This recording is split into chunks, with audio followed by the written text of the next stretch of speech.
Hello everyone, welcome back to my YouTube channel. My name is Vatika Singh and in today's video we will know about the B.Ed third semester how to make Hindi lesson plan.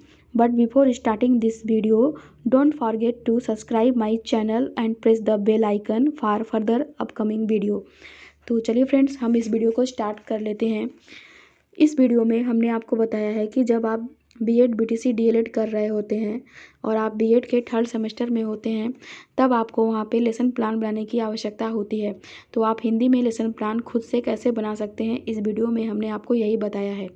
Hindi में lesson plan बनाने के लिए आपको सबसे पहले अपने file के first page पे फर्स्ट ऑफ ऑल आपको लिखना होता है पाठ योजना। इसको हम हेडिंग या टैग लाइन कहते हैं। इसको बिल्कुल ही बीचों बीच सेंटर में बोल्ड में और बहुत सुंदर ढंग से आपको इसको लिखना होता है। तो पहले मैं आपको बता दूं कि यह पाठ योजना का मतलब क्या होता है, इसका अर्थ क्या होता है, यह पाठ योजना क्या होता है। पाठ योजना किसी पाठ के आवश्यक बिंदुओं की एक रूपरेखा होता है जिसको कि हम पाठ योजना कहते हैं। उसके बाद आप लिखते हो विद्यालय का नाम। आप जिस भी विद्यालय से अपना B.Ed BTC DLED कर रहे होते हैं उस विद्यालय का आपको यहाँ पे नाम लिखना होता है। उसके बाद आप लिखते हो छात्रा अध्यापिका का नाम। उसके बाद आप लिखते हो दिनांक, जिस डेट को आप अपनी पाठ्य योजना को बनाते हैं उस डेट को आपको दिनांक में लिखना होता है। उसके बाद आप लिखते हो विषय, जिस विषय में आप अपनी पाठ्य योजना को बना रहे होते हैं उस विषय को आपको विषय में लिखना होता है। जैसा कि आप यहाँ पे देख पा रहे होंगे, विषय में हमने लिखा हुआ है हिंदी। इसका मतलब है कि हम हिंदी विषय में अपनी पाठ्य योजना को बना रहे हैं। उसके बाद आप लिखते हो चक्र। बच्चों को पढ़ाने के दौरान जो भी पीरियड आपको दिया जाता है उसी पीरियड को आपको चक्र में लिखना होता है। जैसा कि आप यहाँ पे देख पा रहे होंगे, चक्र में हमने लिखा हुआ है सेकंड। इसका मतलब यह है कि बच्चों के पढ़ाने का पीरियड यहाँ पे आपका सेकंड है। उसके बाद आप लिखते हो कक्षा। आप जिस भी कक्षा के लिए अपनी पाठ्य योजना को बना रहे होते हैं उस कक्षा को आपको कक्षा में लिखना होता है। जैसा कि आप यहाँ पे देख पा रहे होंगे, कक्षा में हमने लिखा हुआ है 6th 7th 8th, यानी कि यह पाठ्य योजना 6th क्लास 7th क्लास और 8th क्लास के लिए भी आप बना सकते हैं। उसके बाद आप लिखते हो उपविषय। यहाँ पे हमारा उपविषय हिंदी गद्य है, इसलिए हमने उपविषय में हिंदी गद्य लिखा हुआ है। अगर आपका उपविषय है तो लिखोगे आप, अदरवाइज आप उपविषय नहीं लिखोगे। उसके बाद आप लिखते हो अवधि। बच्चों को पढ़ाने के दौरान जो भी समय दिया जाता है उसी समय को, उसी टाइम को आपको अवधि में लिखना होता है। जैसा कि आप यहाँ पे देख पा रहे होंगे, अवधि में हमने लिखा हुआ है 35 मिनट्स। इसका मतलब है कि बच्चों के पढ़ाने का पीरियड यहाँ पे हमारा 35 मिनट है। उसके बाद आप लिखते हो प्रकरण। यहाँ पे हमारा प्रकरण है स्वतंत्रता दिवस, इसलिए प्रकरण में हमने लिखा हुआ है स्वतंत्रता दिवस। प्रकरण से मैं आपको बता दूँ, ये जो प्रकरण होता है या पाठ का नाम होता है, इसको बिल्कुल ही बीचों बीच सेंटर में बोल्ड में और बहुत सुंदर ढंग से आपको इसको लिखना होता है।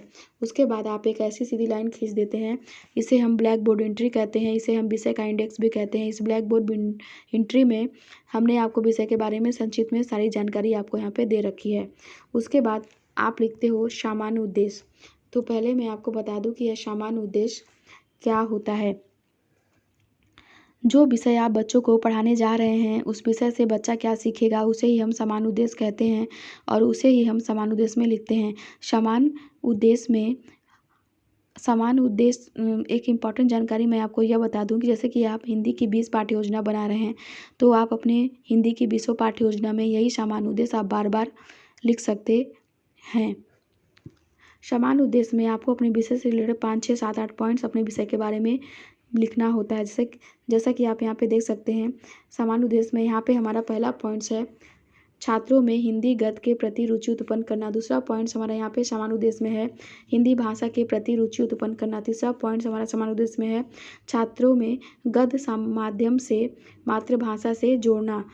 चौथा पॉइंट्स हमारा यहाँ पे सामान्य उद्देश्य में है हिंदी भाषा में लिखित गद्य खंडों का भाव अनुगुण का विराम चिन्हों को पढ़ने संबंधित योग्यता का निर्माण करना।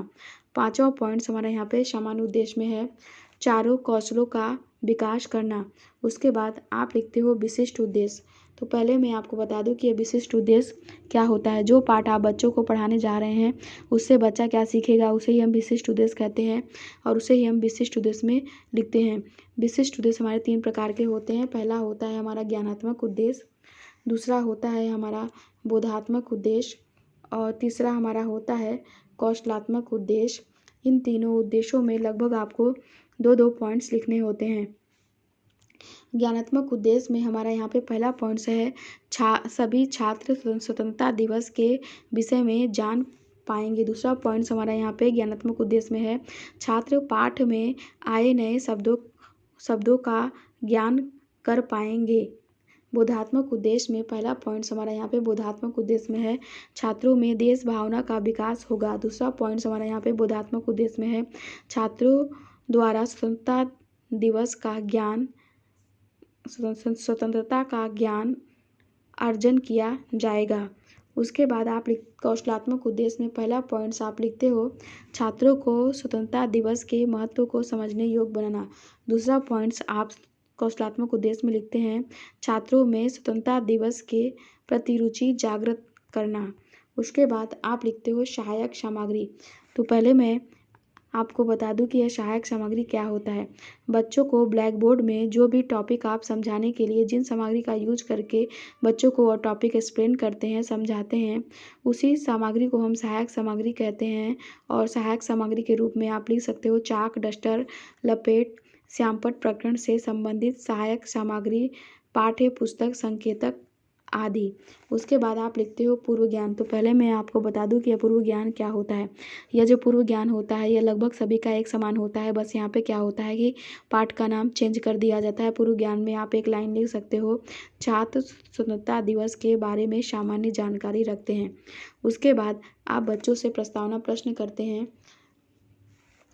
तो पहले मैं आपको बता दूं कि यह प्रस्तावना प्रश्न क्या होता है, इसका मतलब क्या होता है। प्रस्तावना प्रश्न का उद्देश्य छात्रों को पढ़ाए जाने वाले प्रकरण तक लाना होता है, जिससे पढ़ाए जाने वाले प्रकरण से संबंधित कुछ बातें छात्रों को स्मरण कराई जा सके, जिसको जानकर छात्र रुचि के साथ उस प्रकरण की शुरुआत कर सके।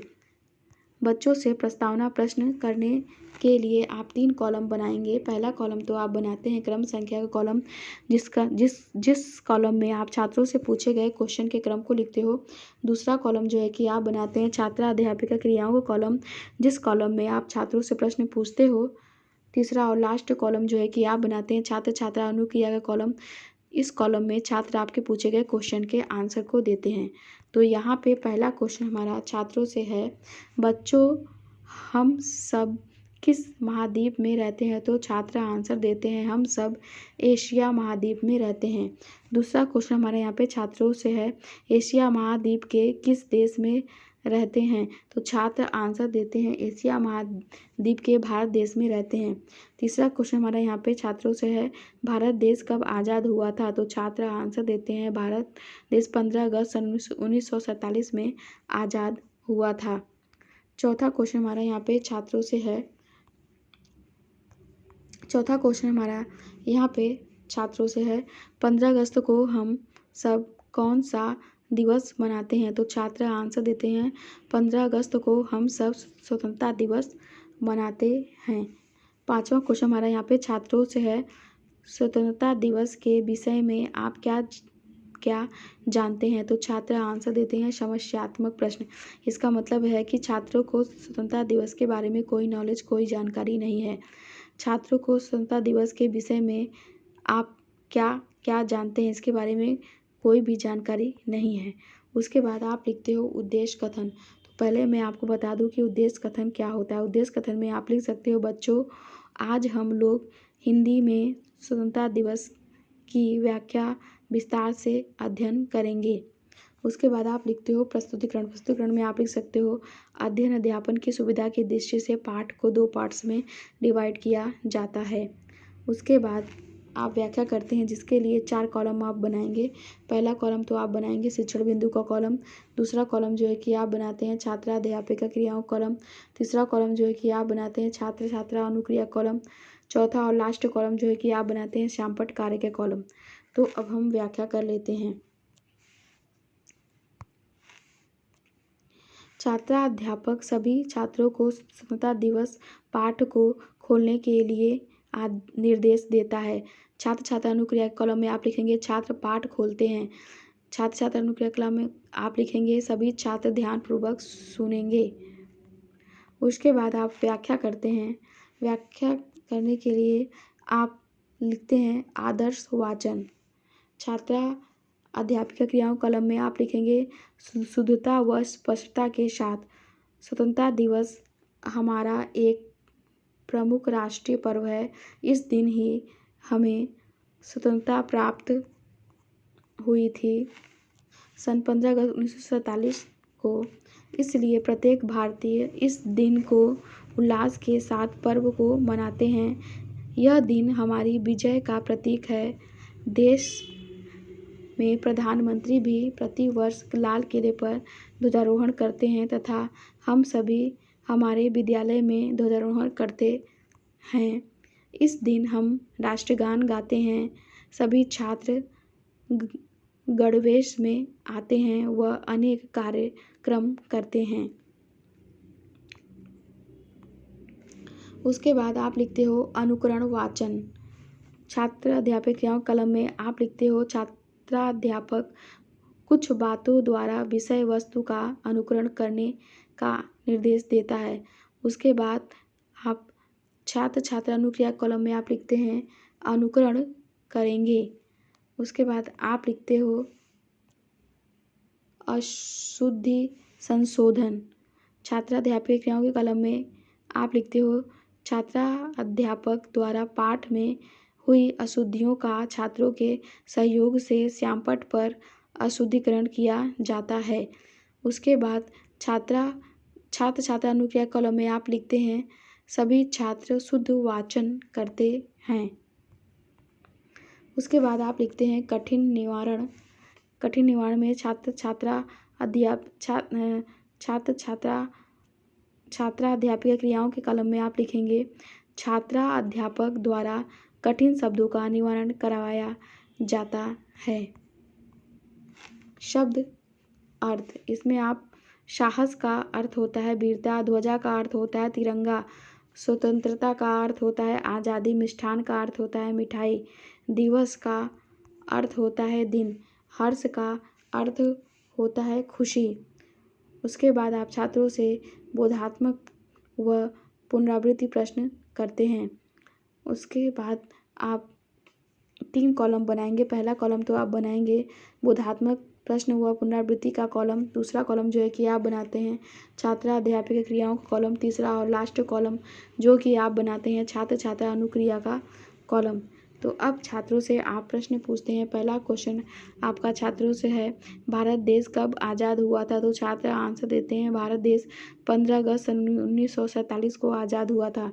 दूसरा क्वेश्चन हमारे यहाँ पे छात्रों से है भारत देश की आज़ादी से मुख्य भूमिका किसकी मानी जाती है? तो छात्र आंसर देते हैं मुख्य भूमिका महात्मा गांधी की मानी जाती है।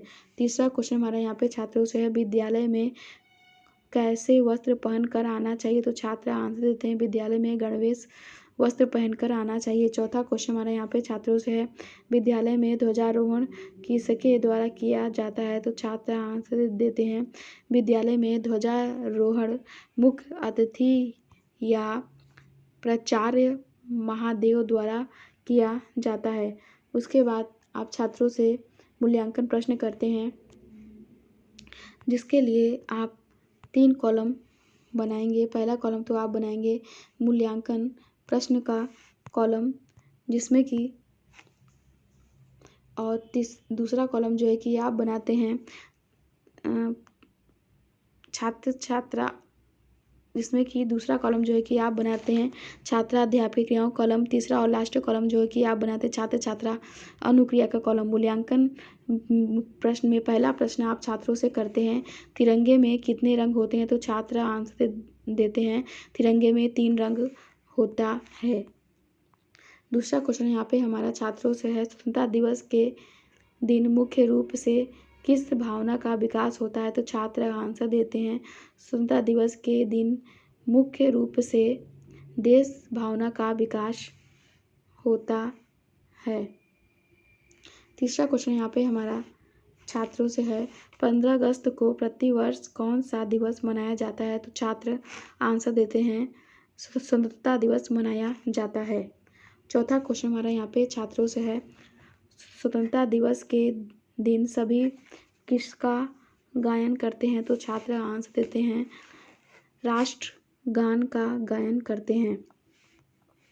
पांचवा क्वेश्चन हमारे यहाँ पे छात्रों से है स्वतंत्रता दिवस के दिन किस प्रकार के कार्यक्रम रखे जाते हैं तो छात्र आंसर देते हैं देशभक्ति युक्त कार्यक्रम रखे जाते हैं। उसके बाद आप छात्रों को गृहकार्य देते हो। गृहकार्य के रूप में आप छात्रों को दे सकते हो बच्चों आप सभी लोग स्वतंत्रता दिवस पर निबंध लिखकर लाइएगा।